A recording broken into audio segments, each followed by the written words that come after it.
Hey, this is Lynn. Happy Monday.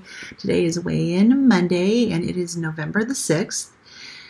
It's a rainy day today, so hopefully we won't have any thunder. I know I did a live stream on Saturday morning with my daughter, and there was like a massive thunder right in the middle of it. If you haven't caught that yet, go check it out. It just as a trigger warning, it does talk about childhood trauma. So if that's an issue for you, be warned that is. We don't go into tremendous detail, but in the area of food, we go into quite a bit of detail. So anyways, I did my weigh-in this morning. Now, last week was the first week that I actually picked up a little bit of weight. And I was, a little, I look at trends. So let me go back and find my numbers here.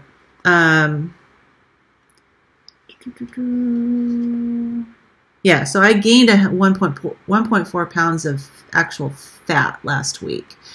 So I was a little concerned. I've been on the Lion diet now for 5 weeks, and I was concerned. I was getting comments about possibly an issue with my thyroid. Because with the change in diet, I'm not eating eggs. I haven't been eating fish. I'm really not getting adequate sources, dietary sources of iodine. So it's definitely been something I've been looking into. Now, I did try, I have the Lugal solution by J. Crows. Anyways, this is a good quality, highly recommended iodine solution, oral iodine. And I've had problems in the past. I had tried to add it to my water in the past and had throat swelling. Now that I'm on the Lion diet, I feel like I'm less reactive, so I decided to try it again and see what happens if I add some to my water. And I drank the water and instantly my throat started to swell. So that's very frustrating. So I've been kind of looking into, all right, so what am I going to do? Do I even know if it's a thyroid issue? I don't know. So I went and started doing a little research online, and I looked at a video from Judy Cho. Her YouTube is Nutrition with Judy, and she's great. She's carnivore, and she's really awesome. And she recommended doing a skin test. So I got iodine on my skin right now. It's been on there now for about an hour and a half. Now, she recommended leaving it on there for 24 hours. Of course, with my nursing background and I'm just a science nerd, I decided to do some additional research on this particular way of evaluating whether or not you are deficient in iodine. So I'm going to do a separate video on that because what I'm finding is really interesting. And I think it's a valid question that needs to be answered. I mean, this is a test that is used, but is it a reliable test? So I've got some interesting information to report on that. It's a little bit of science that I read up on, an opinion from an endocrinologist, and I think one of the things that every time I dig in, I start doing research and I start listening to experts, I realize how much you can punch holes through what they say. So that's my little teaser for this video that I'm going to be doing. It's going to be revealing some interesting things. But I will also be reporting on the results of my iodine test. So anyways, so let's see. Also this week, I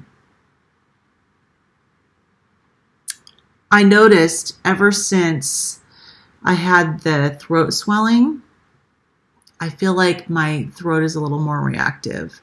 Now, on the Lion diet, I don't even think I had to take my rescue medications at all until yesterday. Now, it could be environmental.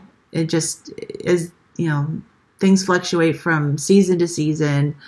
There are some things in the environment that can cause me to have a reaction. But we were out, it was after church. My husband wanted to stop by Lowe's to go return something. And on the way there, I started having some throat swelling issues. So I had to take my rescue meds in the car. And it took them, they helped. They kind of stopped the progression of it, and then once they fully kicked in, it kind of subsided. But I was a little concerned, and it was just weird that I'd been out and around and doing some things, and I hadn't had any reactions until I tried the iodine solution. So I've got a big question mark in my mind right now about how whether that triggered an issue with my mast cells. For those of you who are new, I do have mast cell activation syndrome. Histamine is a huge deal for me, and I'm very reactive, and sometimes I don't know what I'm reacting to. I have really narrowed down my diet, and I've eliminated a lot of things that were causing issues for me, especially with my gut. There's tons of mast cells in the gut, and a lot of times mast cell activation syndrome will manifest a lot in the gut. It can manifest in the brain, in the joints, every organ of the body, the skin. My rosacea is not great, but it's definitely better than it was, I think, last time I looked. You know, I think it was even worse than this last time. But anyways, mast cell activation syndrome is, you know, if you read about it, they say it's rare, but it's really not as rare. The experts in it, which are few, do believe that it's a lot more common than we realize. And with new illnesses, things that are discovered, that's really common. They think that it's rare, and then they find out that a lot more people have it than they realize. And I think that's going to be the case with this condition. I just think that most doctors don't know how to diagnose it. They don't even have it on their radar, because it's just not well known. So it's still listed on the NIH's website as a rare disease, along with my other condition, hereditary alpha tryptophanemia, which is a genetic condition, which is kind of related, but not exactly the same. So anyway, so this week was an interesting week. I wasn't sure what to do. I figured, well, I'm just going to keep doing what I'm doing and see what happens. One thing I did notice is that several weeks ago, I had really felt as though, maybe up to a month ago, I really felt as though I needed to start eating more meals. And my body was just wanting more meals. And I think I may have come to the point where I can step back from that, and that possibly might be a reason why I gained a little weight.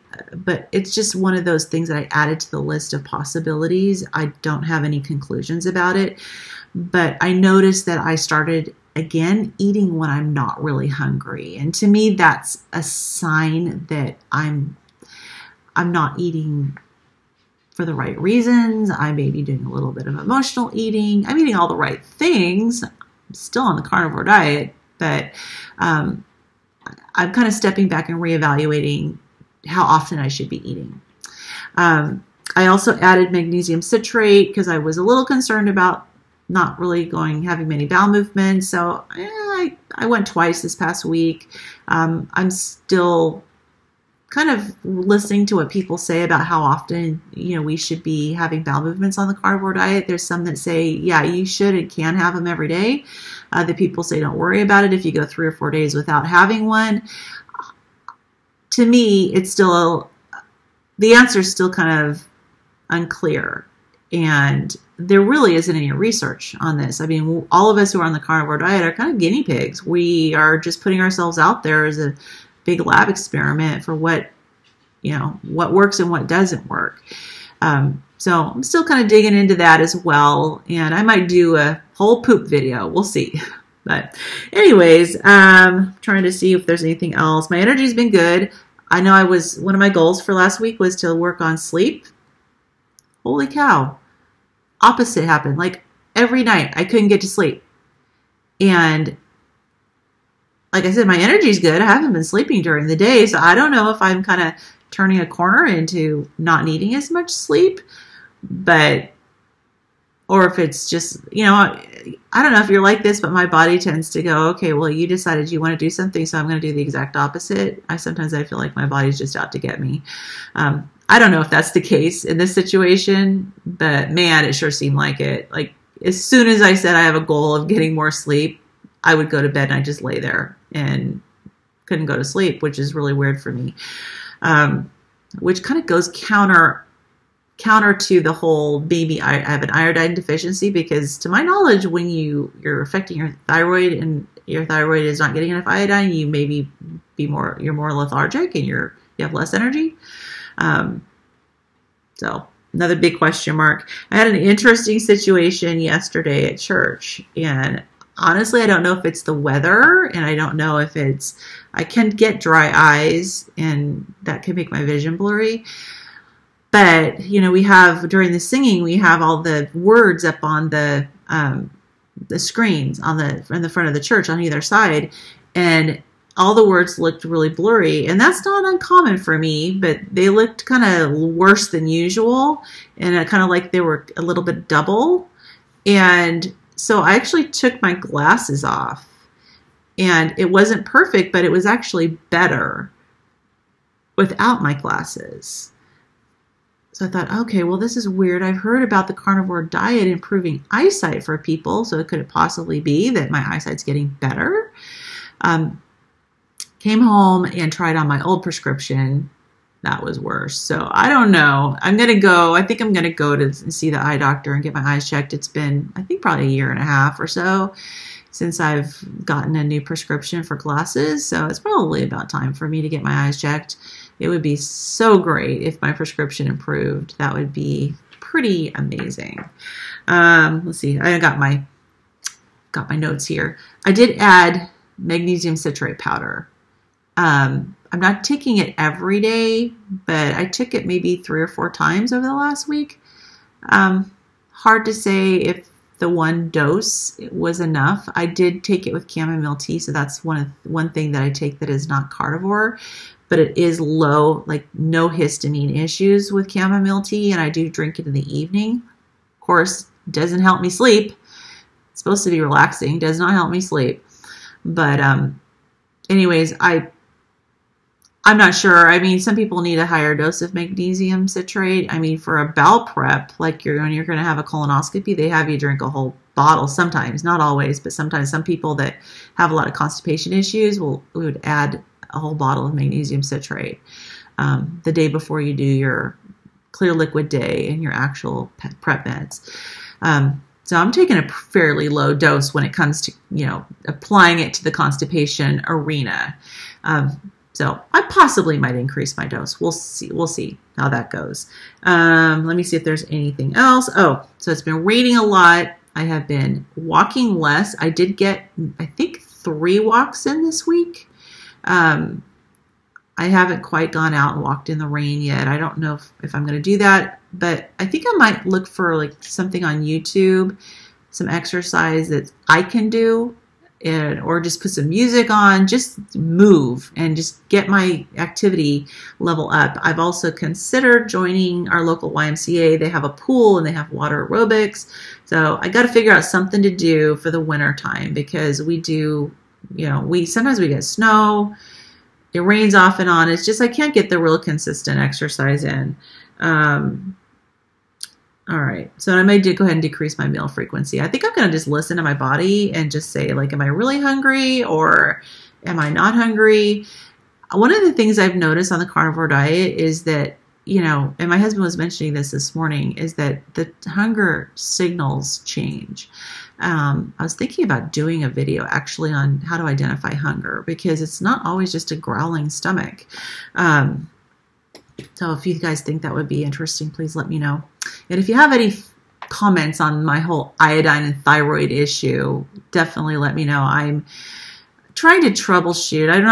I'm kind of little by little just trying to tweak things and make some changes. And again, I mentioned last week that I tend to have a set point in the 290s. So I don't know if things are just, me trying to get past that set point. I knew that this getting into the 280s was going to be a challenge. So that leads to this week's result. So the question is that did I continue to gain weight, or have I flatlined, or has it come down? If so, how much? Let's take a look and see. All right, so I actually lost a little bit on the scale. I went down from 297 to 296.6. So I lost almost a half a pound as far as scale weight goes. So that's good. I didn't maintain. I didn't go up still. So it's slow. but it's just a tiny little bit, but it's okay. I'm back to trending in the right direction. I hope it is a trend. When I look at my fat-free body weight, it only went up by 0.2. So my body's still kind of resisting what I'm eating as far as gaining the good tissue. I'm not back to where I was before I had the drop last week, but it is a gain of 0.2. When I look at the details, it was all muscle. So I gained 0.2 pounds of muscle. So my actual fat loss for the week was 0.6. So a little over a half a pound of fat loss. I'll take it. Yeah, not back to where I was 2 weeks ago, but that's okay. The body's going to do what it's going to do. We go through periods where, we've got our ups and downs and our body is responding, the way it wants to. I'm not fighting how my body is responding. I'm just trying to be aware. And I think that's all we can do is just to really be aware of what we're doing, try to troubleshoot, identify if there's anything we're doing that might be causing a stall. But sometimes the body just needs to hang out where it's at for a while. So I'm not going to try to theorize too much about why this is happening. And honestly, when I was studying statistics, this was years and years ago, I think it was statistics or either that or I took a operations management class when I was working on my first bachelor's degree. Now my second bachelor's is in nursing, but my first bachelor's degree back when I was in my 20s was in business with an accounting concentration. And I don't know if I've mentioned this, but I was actually a corporate accountant for about 15 years, and nursing was my second career.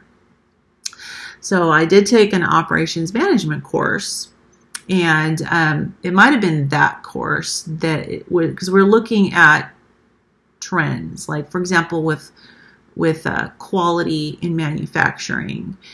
When do you know whether or not a defect or a variation in quality is just random versus when it's actually a trend and it means you need to actually go back and revisit the process and find out and tweak the process. And I remember my instructor saying that a trend isn't really a trend until you've got 7 times in a row. I don't know if that applies to weight as well, but that really stuck in my mind that I'm not going to really worry too much about something being a trend until it hits 7. That's that number that I just remember from that class. So I have no trend, none at all. I had 1 down week. So in fact, the weight loss was a trend, which just goes to show I had like 21 weeks of weight loss, but then I had a weight gain. So trends can be broken, but I know I'm rambling on about this, so bear with me here. Okay, so just looking at the totals, and let me see if there's anything else I need to look at. My eyes aren't that great right now, so I got to lean in here. Visceral fat is still 25, which is great. I mean, it's not great, but it hasn't gone up. That's what I mean by it's great. It needs to be 15, so I still have a long ways to go. Let's see. A lot of these are percentages, so I don't really look too carefully at the percentages because as one thing changes, it's going to shift all those percentages. I really look at more of the hard numbers because those numbers, the changes in those hard numbers is going to shift the percentages up and down. So I'm not as concerned about the percentages. So my skeletal muscle, yes, went up. My bone mass stayed the same at 7. My metabolism is not where it was before the gain, but it's back in the, increasing a little bit. My metabolic age is still 62. I know I interviewed my husband the other day and on a live stream, and his metabolic age is now his real age. So it's like, oh, I'm so jealous. But anyways, it'll happen. He's 53, I'm 55, and he's back down to 53, and I am still at 62. So I really think it's a matter of the scale just, getting down to a certain weight. I think it looks, there's internal algorithm metrics in the scale, and I'm sure I just haven't met the metrics to even budge that metabolic age. Yeah, I think I had a screen freeze. So let's try this again. Okay, so total since the end of May when I first started, I have lost 43 pounds on the scale. I have gained 17.4 pounds of good tissue, so like muscle and bone. And so my total fat loss has been 60.4 pounds. And I'm just finished up week 23. My total muscle gain, 16.2 pounds. My total bone gain, 1.2 pounds, which is fantastic. Very happy about that. So yeah, so those are the results for this week. I'm not jumping up and down excited. Maybe if I did, I'd get more exercise. But I'm not disappointed either. That's the bottom line. And so I think as far as tweaking things, like I mentioned, I'm just going to listen to my body about actual hunger and eat when I'm hungry. I had been doing intermittent fasting for quite a bit at the beginning, and so I may do a little bit of intermittent fasting, just kind of give my body a chance to reset. And I watched something interesting. I watched an interview. I don't know if you are subscribed to 5 Minute Body with Rena. She's amazing. I love watching. She did an amazing interview with Dr. Elizabeth Bright. And if you're a woman in particular, Dr. Elizabeth Bright is a really good resource for you on the carnivore diet. But I watched a very interesting interview, and one of the things that they brought up was autophagy. And I had studied autophagy. I followed Dr. Mindy Pelz, P-E-L-Z, for a long time. And she talks about fasting, and she does a lot of fantastic information, particularly about women on intermittent fasting. And, I've heard a lot of comments that, well, it takes 72 hours to get into autophagy, which is basically your cells start to clean up the waste and break down the things in your body that are not supposed to be there, or they clean out your cellular debris. And it's a good process, and it also helps with fat loss. But she said that you get into autophagy at 16 hours when you fast. But Dr. Bright and Rena said, no, like when you're on a carnivore diet, that's not the case. Because that when you're not eating carbohydrates, you're in ketosis, you are in autophagy.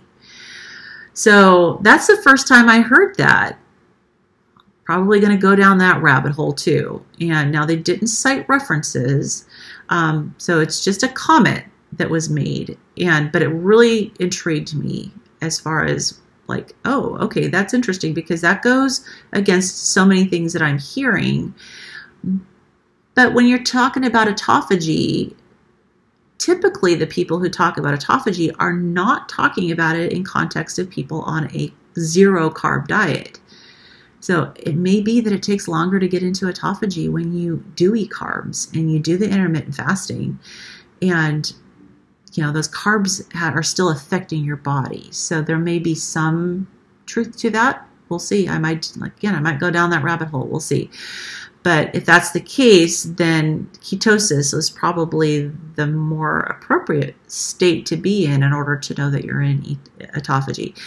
I do not check to see if I'm in ketosis. I don't measure anything. I just mentally, I can't go there. To me, when I have to measure and track and do all sorts of things, it sets me up for failure. So I'm choosing not to do that. I just try to just listen to my body. And that's the good thing about eating meat and fat. It'll trigger your receptors. It will tell you when you're full. So that's a really good thing about this diet. All right, so I have rambled along like crazy this week. It has been an interesting week for me with having a little bit more reactive, the whole iodine thing. I am probably going to go one more week on the Lion diet. My intent was never to have the Lion diet be my forever diet, but with any elimination diet, it's good to go at least 6 weeks on that diet before you try to add things back. So I'm going to go one more week on the lion diet, and then what I might do is I might add back fish, because fish is a good source of iodine, and I think I'm going to do fine with dietary sources of iodine. And I know egg yolks are a decent source of dietary iodine, but I know fish is good. And so I think that I might add fish back and to get more dietary sources of iodine. Oh, I almost forgot. I did actually add a multivitamin, because my multivitamin has 150 micrograms of iodine. That's the daily recommended amount. Do I trust daily recommended amounts? No, because they're all based on who? People who follow the crap standard American diet. But it's better than nothing. So I did add back a multivitamin. Let me know like what your thoughts are on this whole iodine thing. I know it's a topic that, you know, even the carnivore diet say it's absolutely necessary, because yeah, I mean, if you deplete all your iodine, you are dead. So it's something that I'm not taking lightly, that's for sure. So I appreciate any comments and any suggestions. I do, just so you'll know, if you do make suggestions, I do have issues with histamine, which I've mentioned, and a lot of the sources of iodine are higher in histamine. Like, so for example, I mean, iodine itself is high in histamine, and it's so high that it's incompatible with my condition. So supplementation may not be an option for me. Hard to say. I don't know if it just really reacts in my throat, and once it gets down to my gut, it'll be fine. But I think I do better with dietary sources. So I can't do kelp. Too high in histamine. So I know that that's often a recommendation is to try kelp. It's too high in histamine. It's great for somebody else who doesn't have mast cell activation syndrome or histamine, or severe like histamine intolerance. But for me, I cannot do kelp. And even with fish, I have to make sure that it is as fresh as possible, because even fish that's, you know, in the butcher area, laying there on the ice, that they say is fresh, and from a histamine standpoint is not fresh. My fish needs to have been quick frozen, or it needs to have been filleted and cooked within about 30 minutes of being caught, in order for the histamine levels to be okay for me. So keep that in mind as you're, making recommendations for me. I know that those parameters make it challenging. I mean, and that's kind of what I'm dealing with. So I'm hoping that over time, the carnivore diet is going to help my mast cells be more stable, and is going to help me be a little more histamine tolerant. Time will tell. We'll find out. So anyways, I've rambled on enough for today. If you are still here, thank you so much for hanging in there on this long weekly report of mine. Appreciate all of you. I appreciate those of you who have come on and chatted with me on my live streams. I did 3 live streams this week. I have one coming up on Wednesday. Wednesday's the 9th, right? Thursday. Whatever the 9th is. Thursday is the 9th. Oh, gosh, I have my days wrong. Maybe this lack of sleep is getting to me. Thursday, I am going to be doing a live stream with Ellie from Nourishment Redacted. If you do not know her, look her up. She is amazing, and I cannot wait to talk to her, and she has a great story. So if you can join in, it's going to be 5 p.m. Pacific Standard Time. All right, that's it. I hope everyone's having a wonderful day and a wonderful week, and God bless you all. Take care.